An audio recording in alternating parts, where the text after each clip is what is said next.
Welcome back to KILIMO Diaries, and we're still in Othaya, another episode, another farm, not really another farm, still talking to Mr. Zim, and now we are going to learn about the purple passion. This is the purple passion, right? That is it. So after before tuendelee talking about the purple passion, the people who didn't see your previous episode, so please introduce yourself and tell us what you grow here at your farm.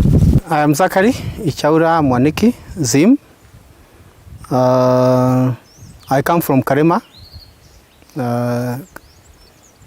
in Othaya,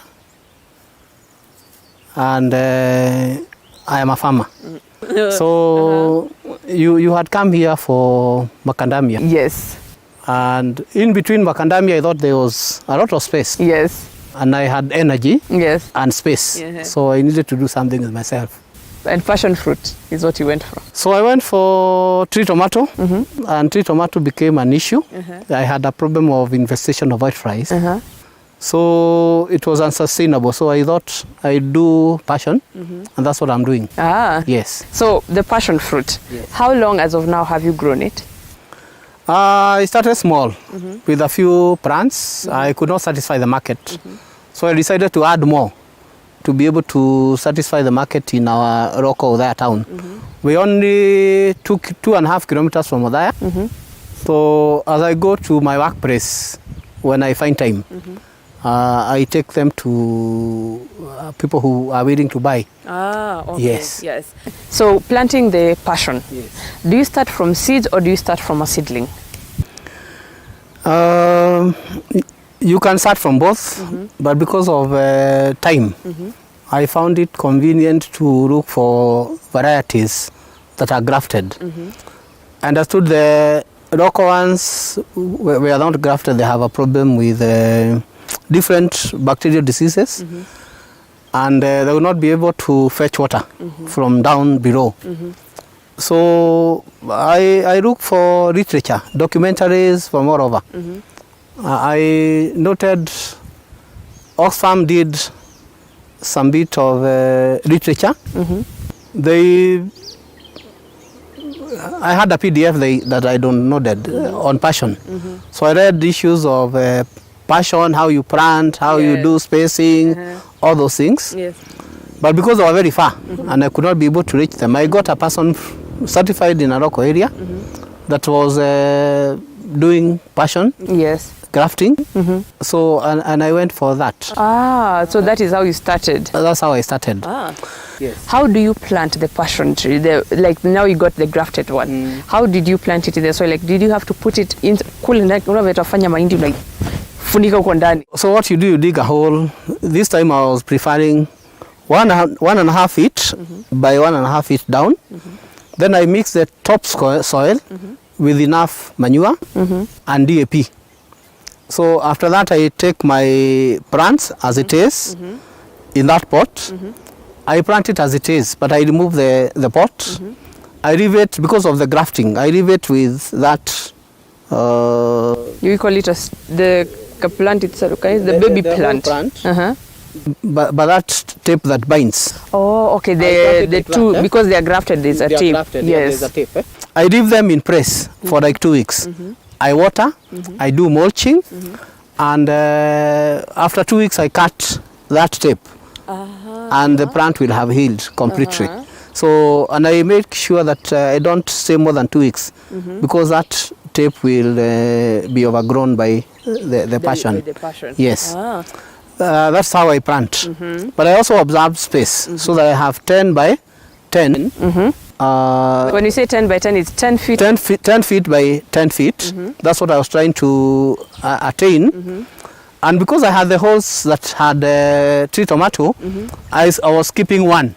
Because tree tomato was 5 feet. 5 feet. Oh, so now it's making it easier. It made it easier. And because there was manure mixed there, there was fertilizer for the other one, I did not have to add much. Yes. I only added probably a debe of manure. And then I mixed it over again. Yes. And I planted. Okay. Yes. And what about when it comes to like watering them?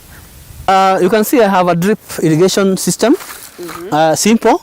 I did a well. I connected myself to the drip lines.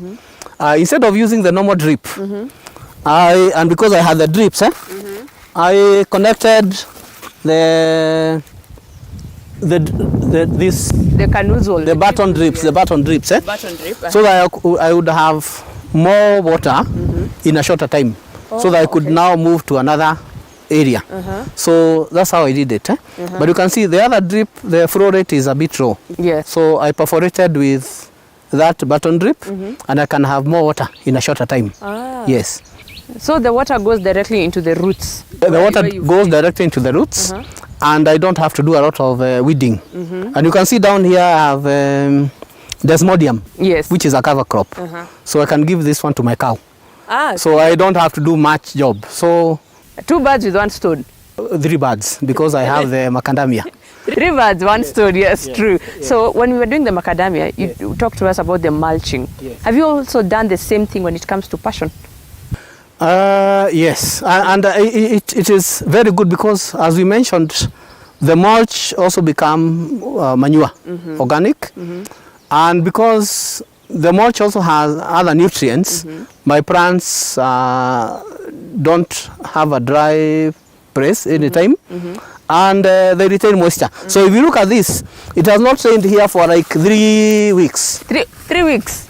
But your plants are still... Plants are still wet, Wow, and true. The micronutrients are there, there is water, and if you look at this, you can see some growth here. So meaning that there is life in the soil. There is life in the soil. So this is how I've maintained. And if I have to water, probably maybe once per week.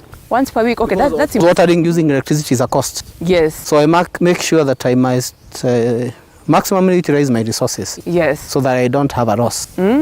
For the mulching, what are you using?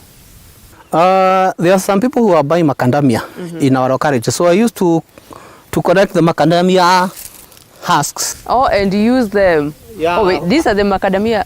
These are macadamia. Yeah. At the top. You see, it has two husks. So there is one top. The green one. And there is the brown one. Yeah, there is a brown one.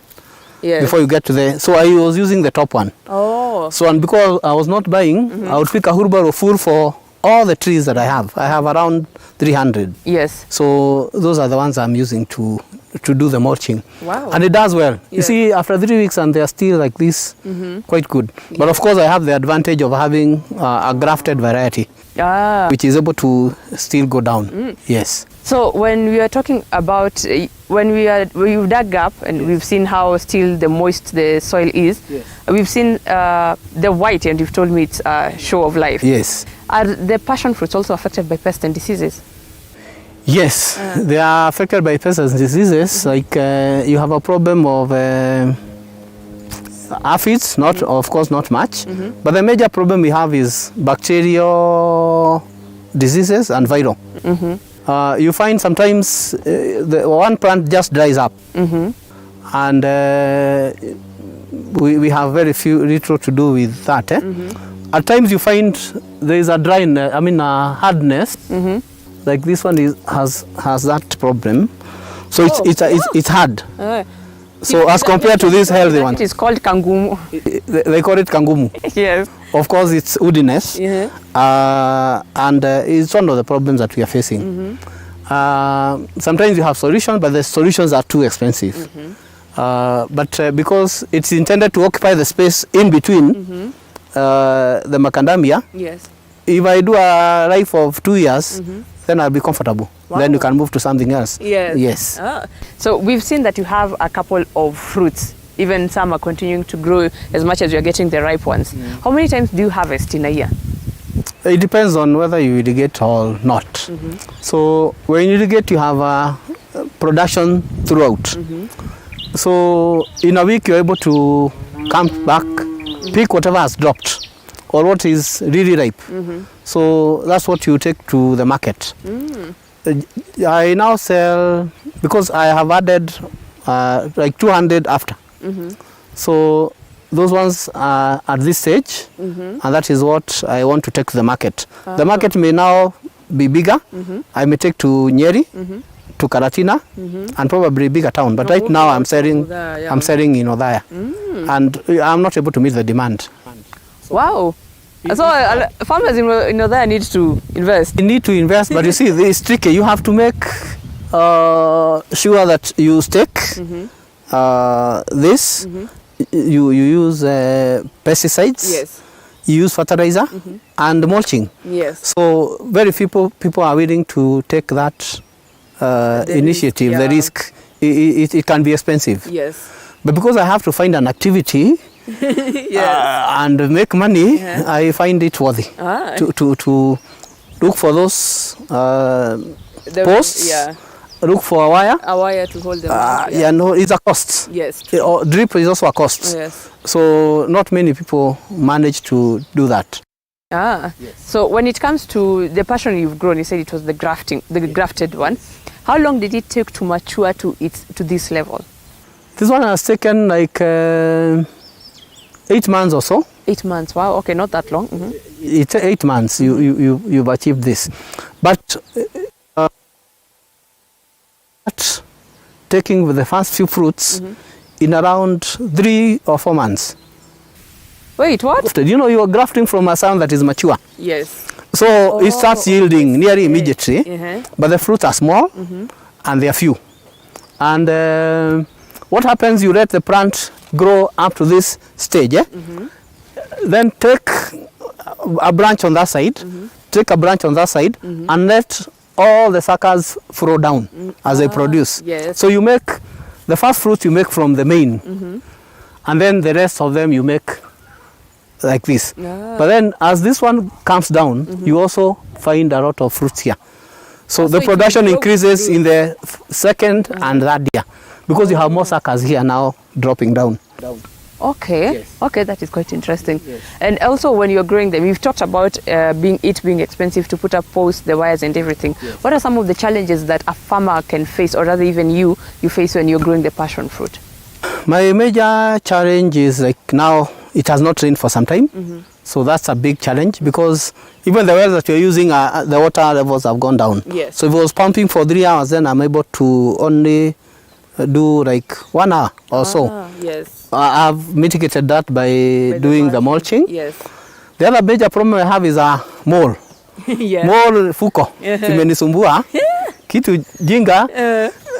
But I'm trying to plant this plant here. Yes. They say the roots are poisonous to moles. It's called Vogeri, Trophesia vogeri. And it has assisted patry. But still I have a problem of moles. Oh, so it needs to be taken care of yes. for your produce to be okay. I'm trying to seek advice on how to completely eradicate it. And we are hoping to get you. I've not been able to dig enough to chase after the moles. Yeah. Yes. And of course I don't know how what I'll do with them when We'll try and get answers as to how we can get rid of moles and how to best work with that. The passion fruit. And even me, I'm not living without eating the passion fruit. So thank you so much, Mr. Zim. Yes. I'm hoping that our agronomist for today will be able to answer some of the questions and even tell us how to deal with the moles. Yes. That is a big problem that you need to deal with. It is a big problem. Yeah, so thank you so much. Well, we are going to take a short break, but we'll be right back with our agronomist to tell us how to deal with the moles that Mr. Zim is talking about, even the pests and diseases that he has mentioned, and some of the challenges he's talked about. But as we go on a break, let me have a taste of some sweet, sweet purple passion. See you soon. Thank you.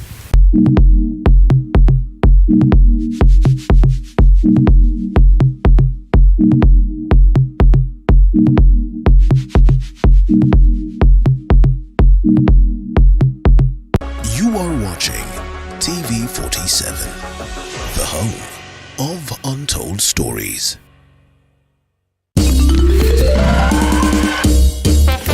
Sona moja imetengenezwa kwa njia spesheli ili kupambana na maumivu kwa haraka. Sona moja ina aspirin kama kiungo. Sona moja, kitulizo kamili. Maumivu yakizidi, pata ushauri wa daktari.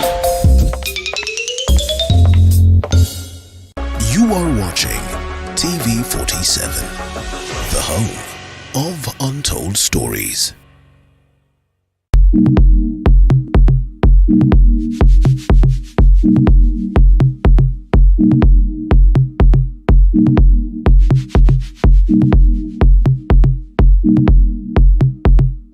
Welcome back to KILIMO Diaries. For those who missed the first part, we came back to Othaya, to Mr. Zim's farm, to learn about the purple passion. He's talked about growing it.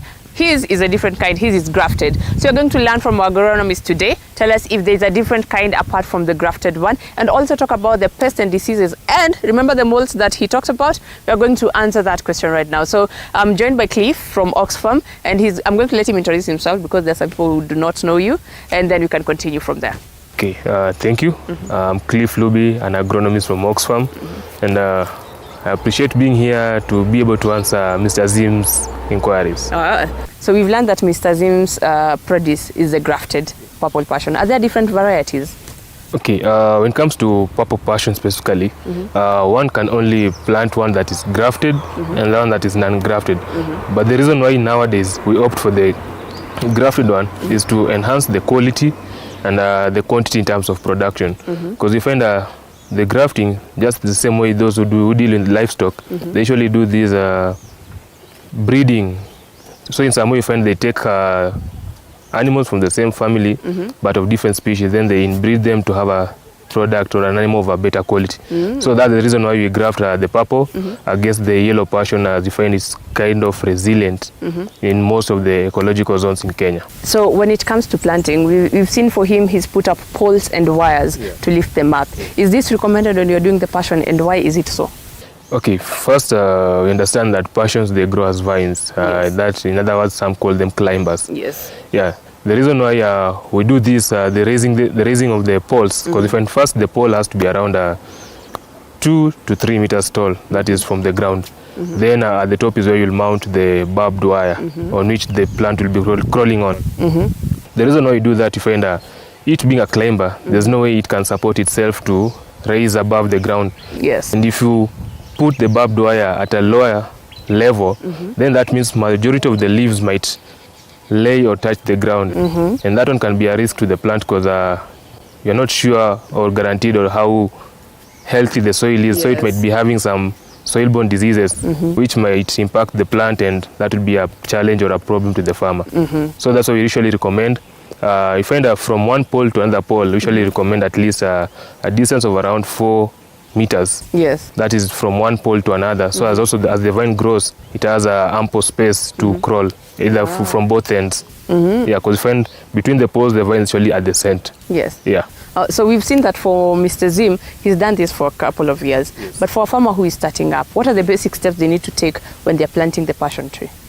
Okay, first and foremost, a farmer should understand that passion is a kind of a delicate plant which is highly susceptible to attack by pests and diseases, and also management. Because an acre takes around, because if someone is going economic, probably he'll start either with half an acre or an acre.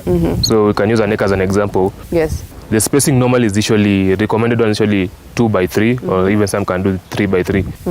With 2 by 3, we find it takes around 650 passion vines. 650? Yeah. Wow. Vines. So with 650, first you understand that is something that is labor intensive, because now it means you need somebody, a farmer guy who's quite dedicated, and also who understands what is expected of him or her. So first you should be able to sort somebody who can help you with that, because on your own it will be a challenge unless it's just a small parcel of land you are venturing into. Yes.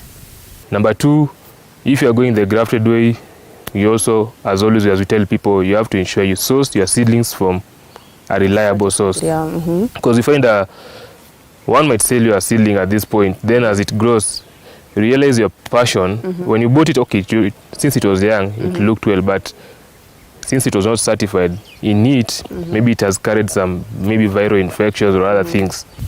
So coming to your farm, you realize, as much as you also had other crops that are doing well, but the moment you brought the passions, a few months down the line, you realize there's an infestation or even maybe a breakout of a certain disease on your farm. So that's why it's always crucial to ensure you also get the good planting materials. Yes. So that is where we'll advise farmers first to start from when it comes to passion farming. Yeah. So he talked about the infection that he's getting, mostly bacterial and viral. How can he solve that so that he can ensure his produce is okay to even take to the market? Okay, first you find, let me start with the soil-borne infections. Many people passion has a lifespan of around 3 to 4 years at most. That is the lifespan. So what we shall advise farmers is the moment passion finishes that cycle of 3 years, you do away with them. You do crop rotation. Crop rotation simply means the moment you do away with the passion, you plant something else on that farm. So that just in case maybe there was something that was being harbored in the plants because of the presence of the passion, that other crop might in some way help in clearing up the infection in the soil. So it's always advisable you do a crop rotation. That is, after every 3 years, you plant something else maybe for a year, then now again you go to another cycle. Yeah. Yeah, that is one. Number two, in terms of the viral infection, there's something called woodiness. That is probably usually spotted mostly on the stems. You'll see a stem drying up slowly till the plant eventually dies. Yes. That is a viral infection.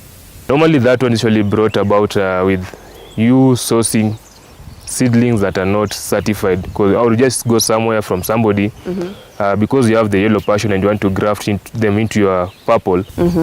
Somebody, because you saw him, he or she has a passion plants, then anakuzia the scions, then you come and graft with you as and not knowing his plants or her plants were infected. Wow, yes. Yeah, so you come to your farm, you do the grafting, they grow well, they shoot well, then after some few months, you start realizing the plants are dying. You start panicking, not remembering that where you got your soils might have been the problem. Oh, okay. Oh, so they need to be careful. Yeah. So, and we find for the viral infection, that's woodiness, there's no any remedy for it. Once it hits, the only solution is do away with the plants. That is the affected plants. If it's all plants, that means we'll do away with all plants. Yeah. And you can't plant passion again until you do the rotation. Even if maybe you even have not harvested from the plant, you just have to do away with them. Plant something else which is neutral. Then after some time, now bring back the passions now which are certified. There's a passion behind you. It's quite small. Is that as a result of woodiness or what? Okay. Like this passion, for instance. Yes, you might find the skin is quite hard compared with the other ones. That can be a reason. But again, what most farmers never realize is that as passions grow, especially if they're being taken care of and also in a good season, you realize they'll be bearing many fruits, probably during that period. What happens is that those fruits, they have to survive, they have to grow, they have to compete with the other for the nutrients uptake. So probably from the old vines on that plant, they're the ones which are likely to be affected by not getting much nutrients compared to the vines which are fresh or just young. So you find a heavy passion vine with many fruits. Not all fruits will grow big at the same time. So these ones are even bound to drop, which eventually we call them fruit abortion. Yes. Yeah. So one reason can be because of there being many fruits and not getting that sufficient supply of nutrients to both fruits. Yes. Then another thing is usually boron, that nutrient. At times we also find usually deficient in the soil. So it's also good for a farmer, which could usually recommend after every 3 to 4 months, it's always good to add manure to the plants, which also helps the growth or development of the fruits to a good size. Okay. So he also talked about moles. How best does a farmer deal with such when it comes to their produce? Okay, for mole, at the moment, what few of the farmers do, moles usually don't like pepper. Specifically, there's a variety called cayenne pepper. What happens is one can get dry cow dung, try to create to mix them, then dry it again. Because you know most they usually leave a trace, probably a hole. Go and try to burn that product, that mixture at the entrance of the hole. That smoke, that pungent smoke, is going to choke the mole in there and it will die. And you may have half solved your problems. Because at the moment, the mole is quite a big animal, so there's no way you can like set a trap for it. Yes. Yeah. Wow. So that's the only solution at the moment one can try. Okay, so for Mr. Zim, he told us he irrigates maybe once a week. And with that, to help with the saving of water and all that, and even his crops maintaining water all through, he's done the mulching. Yeah. What of a farmer who doesn't have the option of using mulching as his go-to?